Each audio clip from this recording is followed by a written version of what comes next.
Eh bien salut les petits gars. On se retrouve sur Devil May Cry HD Collection, puisque c'était en solde, du coup je l'ai pris. Ça m'a permis de découvrir la série car je n'avais joué à aucun de ces jeux de ma vie. Donc, j'ai commencé avec le 1, 2, 3. Et forcément, c'est des jeux PS2 à la base.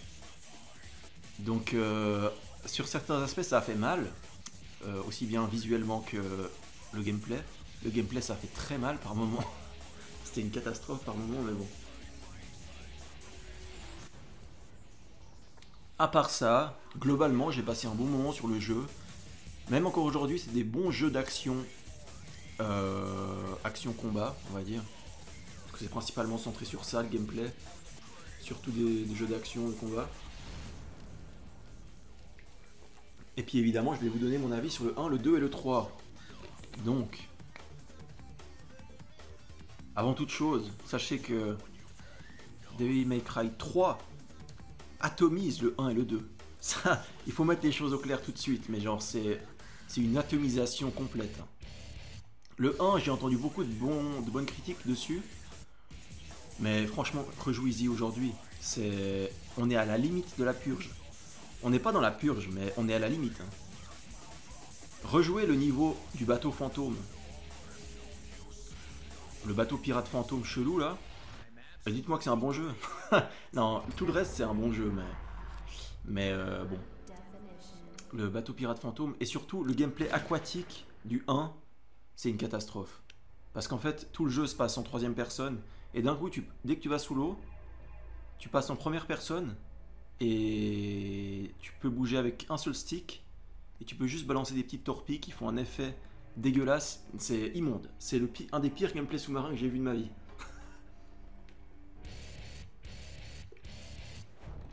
À part ça, le jeu est fun quand même.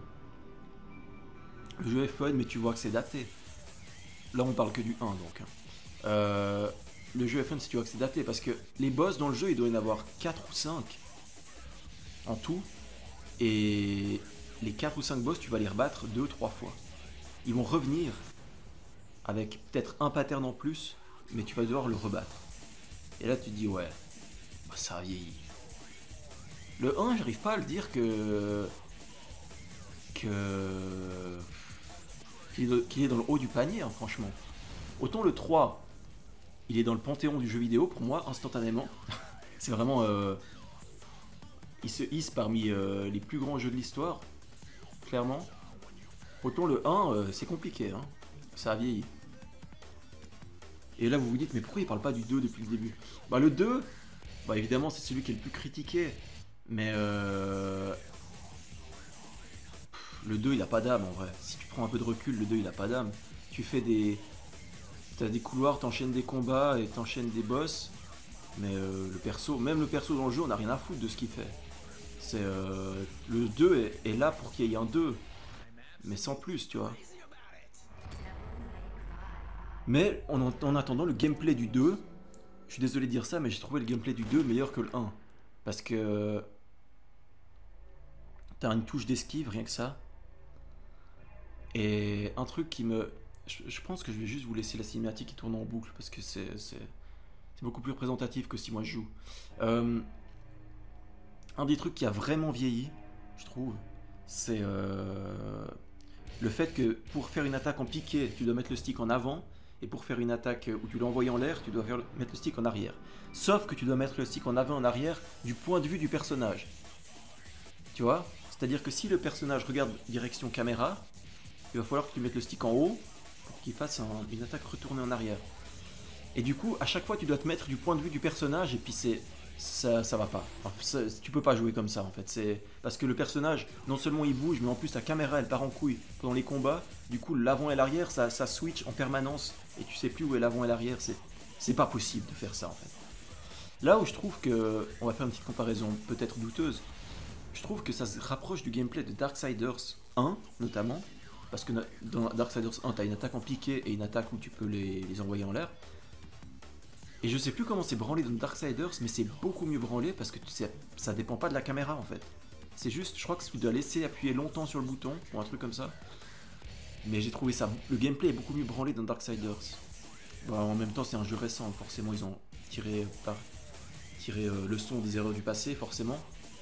Mais oui, il va falloir qu'on parle de Devil May Cry 3, parce que c'est genre le... C'est genre... ils ont pris la licence, et ils se sont dit, ok, on va en faire un truc de stylé. Et ils ont fait un truc ultra stylé. Déjà, il y a des cinématiques. Il y a des cinématiques de combat. Je vais vous les montrer peut-être après, les cinématiques. Il y a des cinématiques de combat où tu vois... Le combat dans les cinématiques, c'est un truc de malade. Hein. Les types, ils te balancent les chargeurs en l'air pendant qu'il y a les chargeurs en l'air. Ils vident leur gun.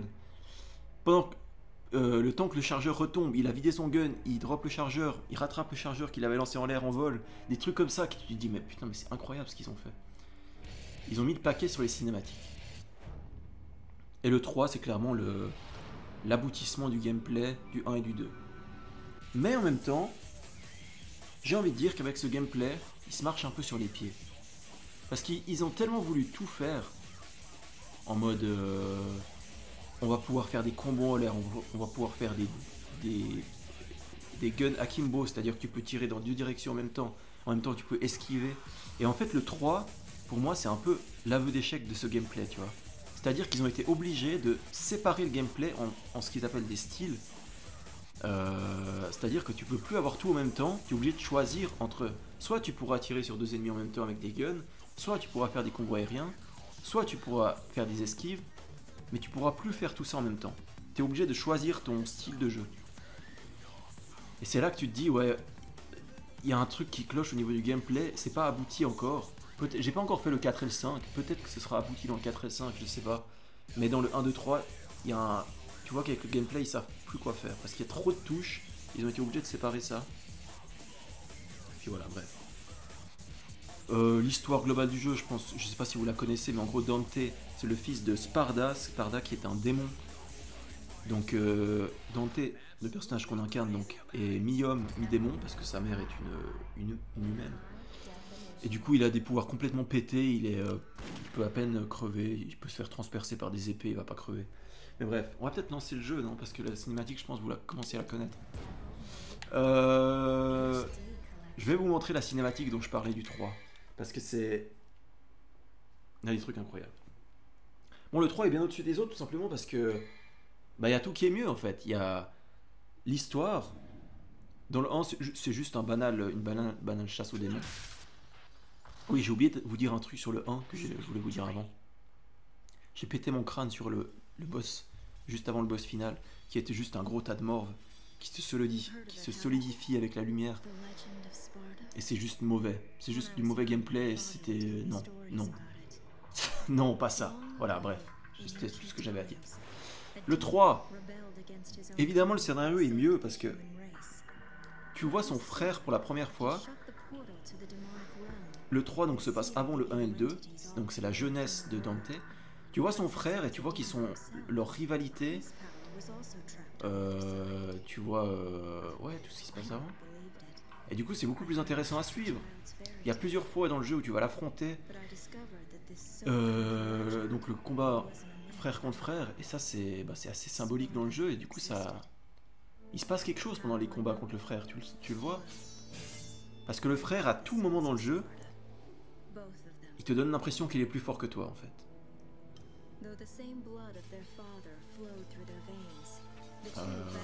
Donc ça, c'est assez stylé. C'est la cinématique d'intro. Ouais, voilà. Et puis, faut dire aussi que Devil May Cry 3 a les meilleurs crédits de fin du monde du jeu vidéo. Voilà, je tenais à le dire. Mais des crédits de fin comme ça manque. Ça manque. Bref. Qu'est-ce que je voulais dire? Oui, en fait, dans le 3, tout est mieux. Parce que t'as plus d'armes, les armes sont variées. T'as genre des épées doubles, t'as genre un nunchaku. Qu'est-ce que t'as encore? Une guitare électrique. Putain, mais ça, il fallait que je vous en parle. T'as une putain de guitare électrique. C'est littéralement une guitare électrique, c'est-à-dire que c'est une guitare qui balance des éclairs. Et en gros, tu joues de la guitare et puis ça bute les ennemis autour de toi pendant que tu joues. Par contre, c'est hyper chaud à utiliser. Donc j'ai pas vraiment beaucoup utilisé cette arme, mais voilà quoi. Voilà quoi. Je vais pouvoir vous montrer la cinématique du coup, après 10 minutes de blabla. Donc, heureusement que j'ai été regardé avant la vidéo laquelle c'était. C'est tout simplement la 8. Voilà, merci. Lance la 8. Donc là, c'est juste après le combat. C'est un mini spoil parce que tu t'en doutes un peu. Juste après le combat contre Virgile. Virgile qui est son frère. Donc il a perdu. Dante a perdu. Et bon, il se relève gentiment. Voilà. Pendant qu'il y a ça en fond, je vais continuer un peu à vous dire ce que j'ai ressenti. Bon, au travers des 3 jeux, il y a une très forte inspiration Matrix. Et tu le sens à chaque instant. C'est-à-dire, ton perso, il peut courir sur les murs, il peut... Ouais, le double gun, tout ça, quoi.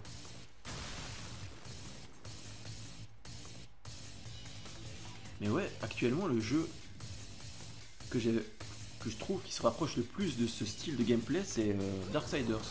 Le 1 en tout cas, puisqu'il a une épée.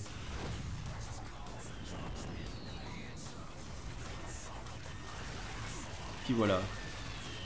Tout le long du jeu, le perso avait pas forcément des pouvoirs ultra cheatés parce que tu fais des petits combos comme ça par-ci par-là. Et là d'un coup tu le vois sauter d'un immeuble, faire des gros tricks. Le perso est quasiment immortel, ça il faut quand même le dire. Et là attendez, regardez ce qu'il va faire. C'est assez ouf.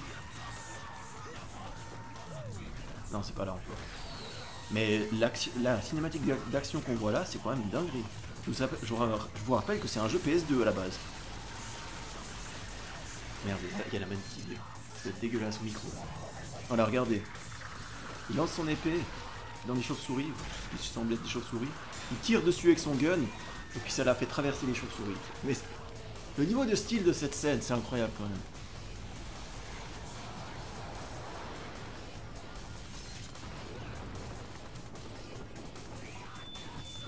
Et là, on se rappelle que c'est un jeu japonais parce qu'il vole dans les airs avec son épée en mode super-héros. Ça fait très Jap.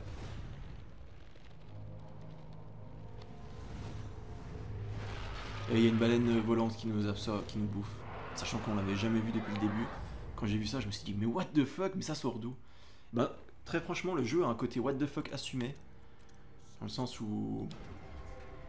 Ouais, du coup, là, il y a une mission à l'intérieur du ventre de la baleine. C'est n'importe quoi.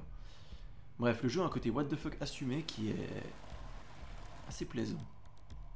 Bon, du coup, je vous montre juste le 3. Je vous montre un petit bout de gameplay du 3. Ouais, on peut faire ça. Ça, c'est l'arme du jeu que je n'ai jamais utilisée. C'est dommage parce qu'elle est cool. C'est un nunchaku. Ah ouais. Ah ouais.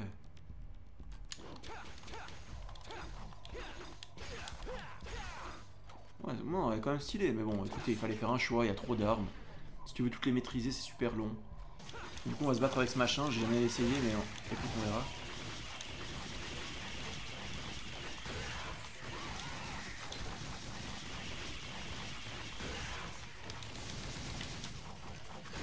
Ah, stylé ça.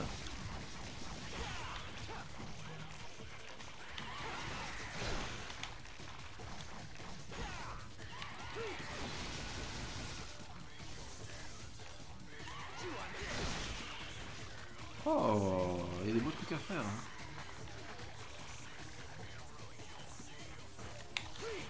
Oh, mais reviens.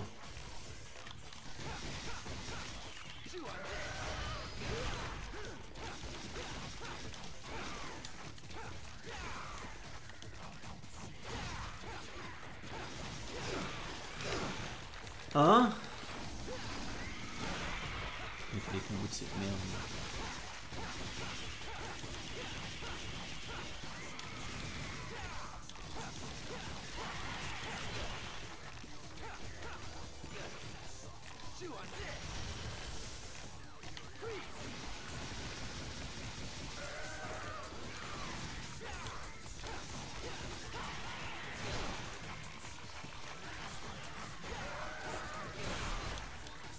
Ouais, ouais.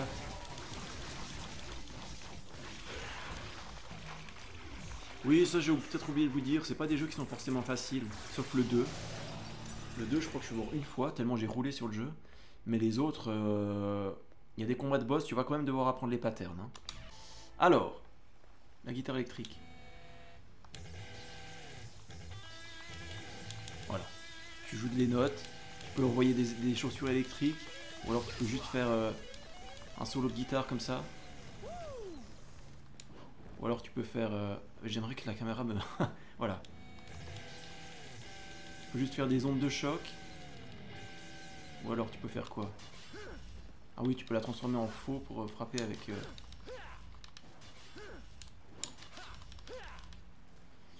Pour voilà quoi. Ça c'est stylé quand même. Hein. Tu peux faire plus longtemps. Ah non, attends.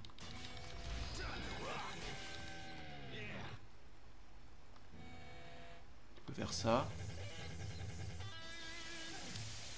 Les combos sont quand même chauds à réaliser parce que c'est c'est de la masturbation de manette. Hein. C'est basé sur la direction du stick pendant que tu attaques. Et des fois il faut faire des pauses entre les attaques pour que la prochaine attaque fasse des trucs différents.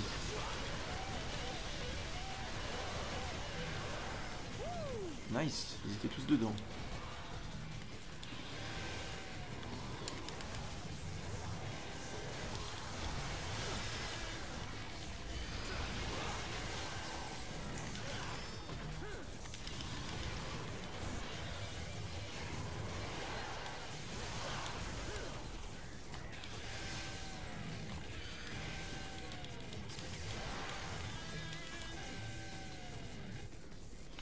Évidemment ça peut être stylé mais c'est trop dur à jouer en vrai.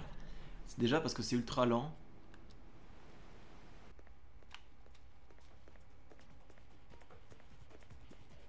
On se met en mode ulti.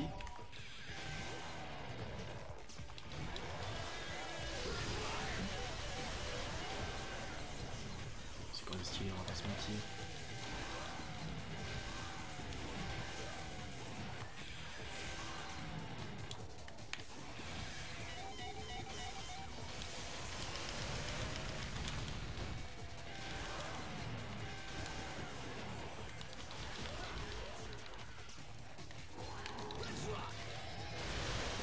Ah oui, c'est vrai ça.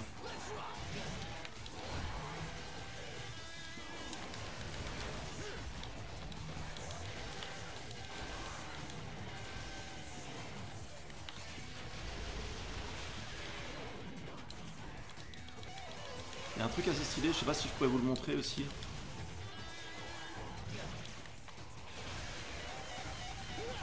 Ah merde. Qu'est-ce que je voulais faire? Ah oui, ça.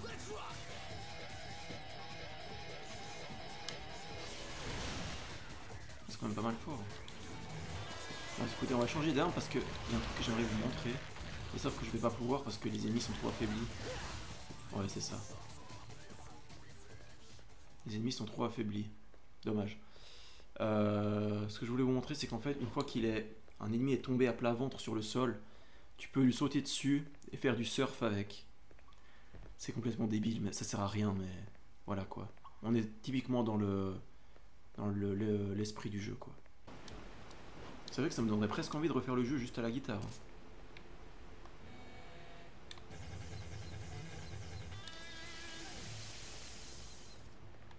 Presque.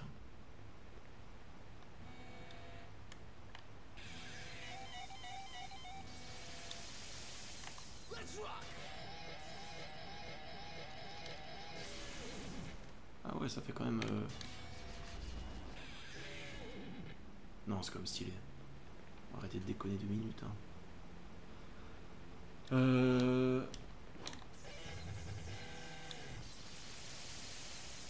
Ouais, quand même stylé. Bref.